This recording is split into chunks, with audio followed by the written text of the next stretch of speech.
When you teach, when you preach, when you counsel, preach the whole counsel of God.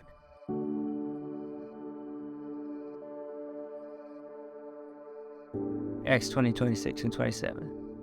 Paul, talking to the elders of the church at Ephesus, said, I'm innocent of the blood of all of you because I did not shrink from declaring to you the whole counsel of God. That's in Greek the motto of Westminster Seminary on the shield. It's challenging to talk about the roles of men and women, differences between men and women, in a culture that says man can be a woman or woman can be a man. Foolishness. But we're responsible to teach faithfully. So I don't want to stand before God at the final judgment and have him say, Wayne, why didn't you teach on biblical manhood and womanhood? It was there in my word. It was clear. I was afraid somebody would criticize me on Facebook. I don't want to be in that position. I want to be faithful until the end of my life, teaching what the Bible teaches and not compromising on it. That God has created us in his image as male and female. And there's a difference. My 2.5-year-old granddaughter knows the difference between boys and girls. There's an anti-Christian tendency or pressure to obliterate all differences between human beings. The differences are wonderful. They provide great joy in life, and attempt to obliterate those is to deny an essential part of our personhood. I think ultimately our differences shows that there can be diversity and unity in the human race. That's a reflection ultimately of the diversity and unity in the Trinity. We have three persons but one being. And I think that's why he's created both diversity and unity in the universe.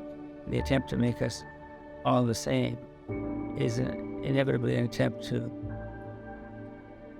diminish, suppress the God-given differences which we should rejoice in. A century ago, when Princeton Seminary was very conservative and Bible-believing, Charles Hodge was a professor of theology.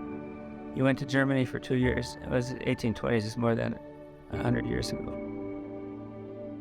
And was puzzled by German Protestantism, how it strayed into liberal unbelief in the Bible. And he came back and said to the chapel students at Princeton, the reason they went astray from biblical teaching was the loss of what he called vital piety, what we would call our own personal relationship with Jesus. And he said, when men lose the life of religion, they can believe the most monstrous doctrines and glory in them. So I would say, be sure throughout your life and ministry, a lot of times, decisions between obedience to the Lord and disobedience in the Christian life are instant decisions.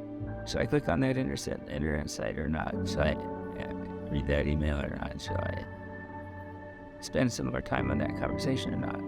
They're decisions that take place just in an instant. And again, 100 times a month, when facing decisions between do I do this or that, I'm constantly aware of a fear of losing the Lord's favor. God has given blessing and favor to my ministry and my life. I fear losing that through any kind of disobedience. We have a society that is very careless with the truth. Keep your relationship with the Lord fresh and strong every day.